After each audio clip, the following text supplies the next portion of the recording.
Bonjour, alors Bourlingue et Baluchon. Je vous fais un petit survol aujourd'hui. Je le sais que j'ai fait plusieurs vidéos aujourd'hui. On est en préparatif, alors c'est normal. À un moment donné, j'imagine que je vais avoir moins de temps. On va être plus précis vers la date. On s'en va au Pérou. On veut voir les choses touristiques, les attrapes touristes. Je le sais qu'il y a des places que ça n'aura pas l'air du Pérou du tout.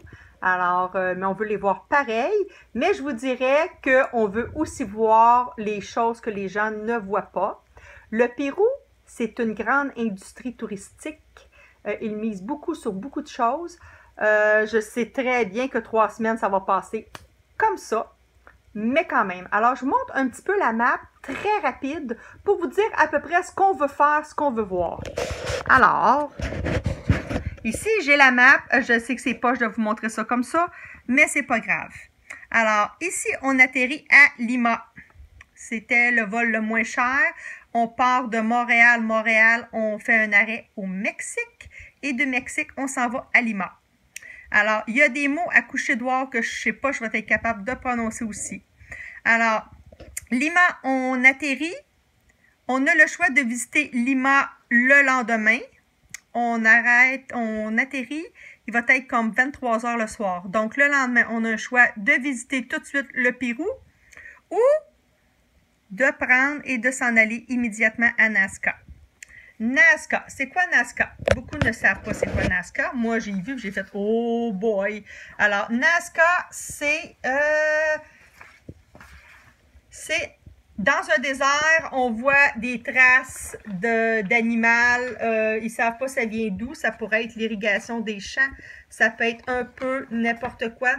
Mais du haut des airs, on voit des animaux. On voit... je cherche mes lignes de Nazca. Alors, ligne de Nazca pourrait ressembler à ça vu du ciel. Je le sais qu'un attrape tourisme, ça m'était dit sur un blog que si on prend un avion, c'est vraiment n'importe quoi. Alors, on va essayer d'aller pour du gratuit. Alors, Nazca, il existe les lignes de Nazca et j'ai vu aussi qu'il existe les lignes de Palpa. Alors, Palpa, beaucoup moins touristique.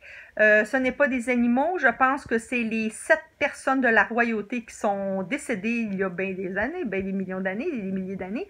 Alors, il y a les lignes de Palpa et je pense que j'ai vu un blog, je verrai. Si on peut prendre un taxi, il peut même nous emmener dans des cimetières de Nazca. Alors, ça aussi, c'est intéressant. Alors, de Nazca, il faut savoir ici que c'est presque une journée complète hein, entre les deux de voyagement. Ensuite, on s'en va à Arequipa. Arequipa, on me dit que il y a beaucoup c'est plus l'architecture. Ça a l'air c'est très, très beau. De Arequipa, on s'en va au canyon de Colca. C'est le deuxième plus grand canyon au monde. Il est plus grand, je pense même que le Grand Canyon. Alors, on arrête au canyon de Colca. Une journée, 2 nuits. Une journée, peut-être 2, on va voir. Ensuite, on devrait s'en aller vers Puno. Puno, c'est vraiment plus froid. Hein? Alors, Puno, c'est le lac Titicaca qui est à la frontière de la Bolivie. On devrait passer encore 2 jours au lac Titicaca si on est capable. On va aller voir les îles flottantes. Mais je pense qu'il y a autre chose aussi à aller voir qui est vraiment peut-être moins touristique. Et je fais un survol. Après, on s'en va toujours, la région que tout le monde va voir. Cusco, Machu Picchu, Vallée des Incas et Pisac. Alors, tout ça, on va le voir. On a au moins 7-8 jours pour voir tout ça. Nous avons nos réservations pour le Machu Picchu et le Huayna Picchu.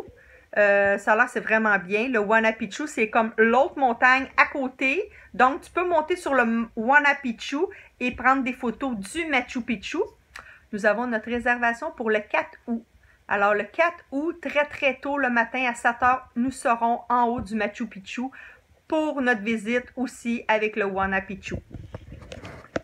Alors, ici, la vallée sacrée des Incas, il y a les salines que je voudrais bien aller voir.